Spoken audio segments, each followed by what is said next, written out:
اعوذ باللہ من الشیطان الرجیم، بسم اللہ الرحمن الرحیم۔ میں آج جس پوائنٹ پر کھڑا ہوں اس کے حوالے سے ایک کالم لکھا ہے۔ کالم ہے کہ گوتم بدھ جو ہے اس کی راکھی جو ہے وہ سب سے جو اسٹوپوں میں لائے گی ان میں مین اسٹوپا جو تھا وہ دھرما جی کا ہے۔ دھرما جی کا وہ جو سامنے آپ کو پہاڑی چھوٹی سی نظر آ رہی ہے اس کے دامن میں واقع ہے۔ اب وہ یہ کہ جب سے موریہ سلطنت کا بانی اشوک آیا تھا تو اشوک نے اس طرح کیا کہ یہاں پر اس نے ایک اسٹوپا بنایا، اس میں جو ہے وہ گوتم کی راکھی لائی گئی اور اس طرح وہ راکھی مختلف 84,000 جو ہے وہ دیگر اسٹوپوں میں ڈالی گئی۔ تو بعد میں جب سر جان مارشل آئے تو انہوں نے یہ دریافت کیا کہ یہ جو سامنے جو گراؤنڈ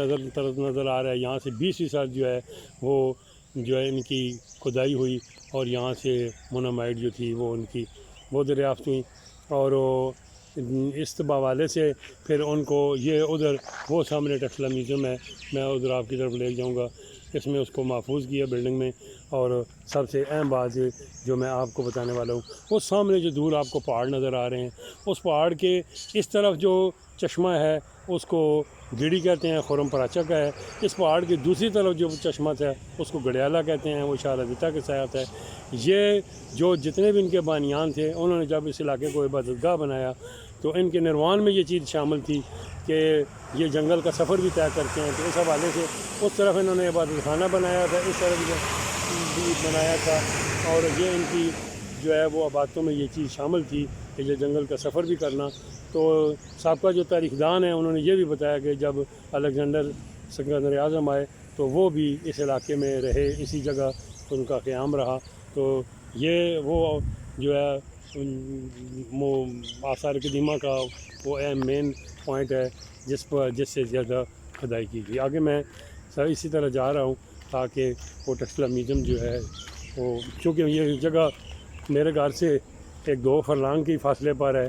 اور میں نے اس کی بہت سی تاریخ کا ایسا مشاہدہ کیا ہے کہ جو میں اپنے قارئین کو، اپنے ناظرین کو اس کے حوالے سے پیش کرتا رہتا ہوں۔ تو